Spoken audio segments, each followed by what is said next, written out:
Pernah nggak sih kamu merasa lelah bekerja setiap hari, tapi tabungan tetap segitu-segitu aja, kamu bangun pagi berangkat kerja, pulang malam dan kadang kamu mulai bertanya, apakah aku akan begini terus sampai tua? Dan di saat yang sama, kamu lihat temanmu posting hasil jualan online. Katanya, kerja dari rumah, waktu fleksibel penghasilan, bisa lebih besar dari gaji kantoran. Nah, di titik ini banyak orang mulai penasaran. Sebenarnya apa itu bisnis online? Dan bagaimana cara memulainya dari nol? Hari ini kita akan ngobrolin hal itu dengan gaya santai, tapi tetap padat dan bisa membuka perspektif kamu. Karena faktanya bisnis online bukan cuma soal jualan lewat internet, tapi soal bagaimana kita memanfaatkan teknologi untuk menciptakan aliran penghasilan yang bisa berkembang. Sekarang coba bayangkan, 15 tahun yang lalu, bisnis online masih dianggap hal baru, orang masih takut belanja lewat internet, masih banyak yang bilang, nggak aman. Tapi sekarang, dari pesan makanan sampai beli mobil, semua lewat online. Ini bukan cuma tren. Ini adalah realita baru.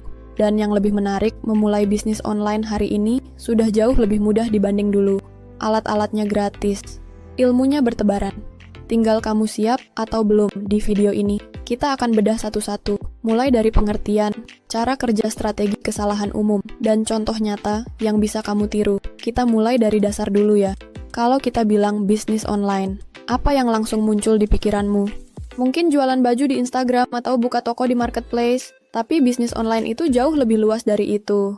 Secara sederhana, bisnis online adalah kegiatan jual beli produk atau jasa yang dilakukan melalui media internet. Artinya, selama kamu menjual sesuatu dan transaksi terjadi lewat internet, itu sudah bisa disebut bisnis online.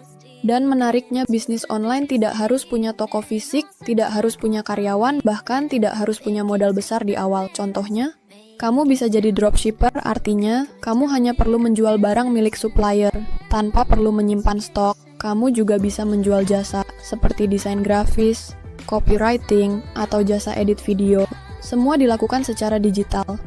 Atau kamu bisa membangun personal brand, kemudian monetize lewat afiliasi atau iklan. Dunia bisnis online juga terbagi dalam beberapa model, seperti e-commerce, jual produk fisik, digital product, jual e-book, kursus online, template, jasa freelance, affiliate marketing, content creator, dan influencer. Masing-masing model punya kelebihan dan tantangan sendiri. Yang penting, kamu tahu, tidak semua orang cocok dengan semua model. Kuncinya adalah menemukan yang sesuai dengan minat dan kemampuanmu. Bisnis online bukan soal cepat kaya, tapi soal membangun aset digital yang bisa berkembang dari waktu ke waktu. Sekarang pertanyaannya, kalau kamu benar-benar pemula, mulainya dari mana?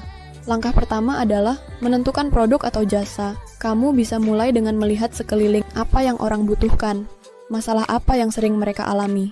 Kamu tidak harus langsung punya produk sendiri. Kamu bisa mulai dari menjual produk orang lain dulu, misalnya lewat affiliate atau sistem reseller. Langkah kedua adalah membangun kehadiran online. Kamu bisa mulai dari media sosial seperti Instagram, TikTok, atau YouTube. Kalau kamu lebih serius, buat website atau landing page. Yang penting calon pembeli bisa melihat dan memahami apa yang kamu tawarkan. Langkah ketiga adalah belajar dasar marketing digital, seperti copywriting, strategi konten SEO, dan manajemen iklan. Tenang, semua itu bisa dipelajari gratis lewat YouTube, blog, atau kelas online. Langkah keempat, mulai kecil dulu. Uji coba perbaiki. Kebanyakan orang gagal bukan karena tidak bisa, tapi karena terlalu lama menunda. Ingat, bisnis online itu seperti tanaman, butuh waktu untuk tumbuh. Tapi begitu tumbuh, bisa memberikan hasil yang luar biasa. Setiap pemula pasti pernah salah langkah. Tapi kalau kamu tahu jebakan-jebakan ini dari awal, kamu bisa menghindari banyak kerugian. Pertama, terlalu fokus ke produk tanpa tahu siapa pembelinya. Kamu jualan barang bagus, tapi nggak tahu siapa yang butuh, akhirnya nggak laku. Kedua, ingin cepat kaya. Ini penyakit umum. Banyak yang berharap bisnis online langsung menghasilkan besar, padahal sama seperti bisnis lainnya, butuh waktu, proses, dan pengulangan. Ketiga, tidak konsisten. Baru 2 minggu promosi, langsung nyerah karena nggak ada hasil. Padahal, banyak bisnis butuh waktu berbulan-bulan, bahkan bertahun-tahun sampai stabil. Keempat, tidak belajar dari data. Kamu pasang iklan, tapi nggak lihat performanya. Kamu bikin konten, tapi nggak tahu mana yang paling menarik. Bisnis online itu serba data, dan data adalah petunjuk untuk berkembang. Terakhir, terlalu banyak belajar, tapi tidak mulai-mulai. Ini yang disebut learning paralysis. Terlalu banyak nonton video, tapi nggak pernah praktik. Ingat, ilmu itu berguna. Kalau dipakai, mari kita lihat contoh nyata agar lebih mudah membayangkan. Sebut saja Rina, ibu rumah tangga dari Yogyakarta, tahun 2019. Dia mulai jualan cemilan lewat WhatsApp dan Facebook. Awalnya hanya ke tetangga, lalu mulai belajar, bikin konten, bikin akun Instagram khusus jualannya. Branding bukan cuma soal logo atau nama toko, tapi tentang bagaimana orang merasakan produk atau layananmu. Bayangkan ini, kamu jual kopi sachet dan ratusan orang lain juga jual produk yang sama. Tapi kalau kamu punya cerita, misalnya, kopi ini dipilih langsung dari petani lokal di lereng gunung, dengan proses sangrai tradisional lalu dikemas dengan desain khas anak muda. Itu bukan sekadar jualan kopi, tapi kamu sedang jual rasa percaya, nilai, dan pengalaman. Branding membuat produkmu menempel di pikiran orang, dan branding yang kuat akan jadi pembeda. Di tengah lautan kompetitor, kamu bisa mulai dari hal kecil, seperti tone warna gaya bicara di caption, cara kamu merespon chat pelanggan. Semua itu membentuk persepsi, dan dalam bisnis online, persepsi adalah segalanya. Orang beli karena percaya, dan branding adalah jembatan menuju kepercayaan. Banyak orang berpikir, setelah jualan pertama berhasil, urusan selesai. Padahal justru disitulah semuanya baru dimulai. Setelah kamu aktif, kamu harus mulai mengukur pertumbuhan. Berapa orang yang melihat?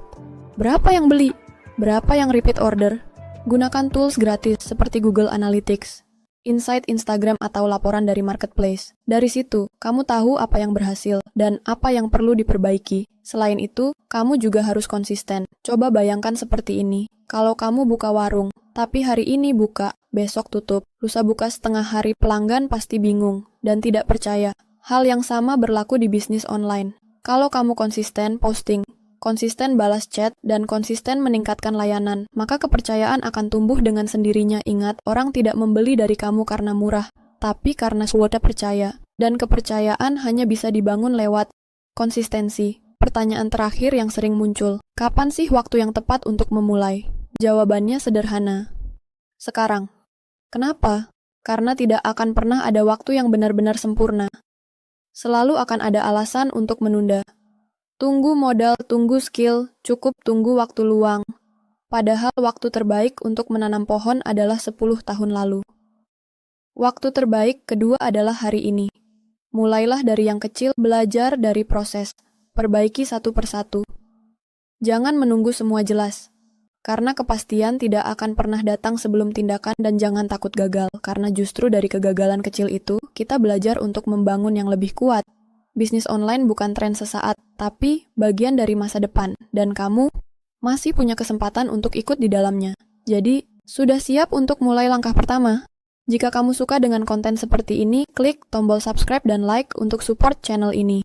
Dan share ke temanmu yang butuh insight seperti ini. Kalau kamu sudah siap, langkah selanjutnya adalah memilih platform yang tepat. Kenapa ini penting?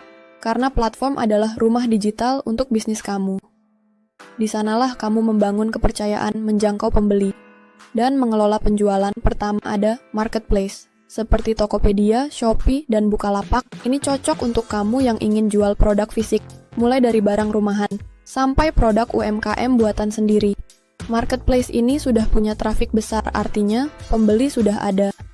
Tugas kamu tinggal optimasi foto, deskripsi, dan pelayanan. Kedua ada media sosial, seperti Instagram, TikTok, Facebook, dan bahkan YouTube. Di sini, kamu membangun brand. Bukan cuma jualan, tapi bercerita. Kamu bisa tunjukkan proses pembuatan produk, testimoni, cara pakai, atau sekadar konten edukatif yang relevan dengan produkmu.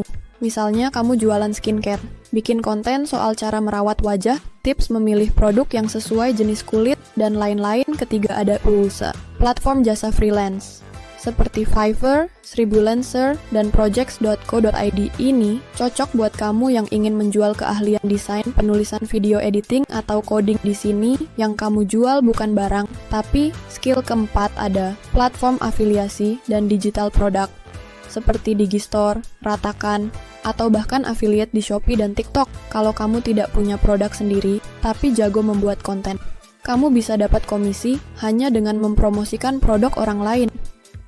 Pilih platform sesuai dengan model bisnis dan kenyamanan kamu. Karena setiap platform punya keunikan dan juga cara main yang berbeda. Satu hal penting yang sering dilupakan pemula adalah branding. Branding bukan cuma soal logo atau nama toko, tapi tentang bagaimana orang merasakan produk atau layananmu. Bayangkan, ini kamu jual kopi sachet dan ratusan orang lain juga jual produk yang sama. Tapi kalau kamu punya cerita, misalnya, kopi ini dipilih langsung dari petani lokal di lereng gunung dengan proses sangrai tradisional lalu dikemas dengan desain khas anak muda. Itu bukan sekadar jualan kopi, tapi kamu sedang jual rasa percaya, nilai, dan pengalaman. Branding membuat produkmu menempel di pikiran orang, dan branding yang kuat akan jadi pembeda.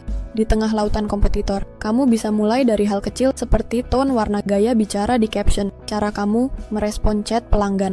Semua itu membentuk persepsi, dan dalam bisnis online, persepsi adalah segalanya.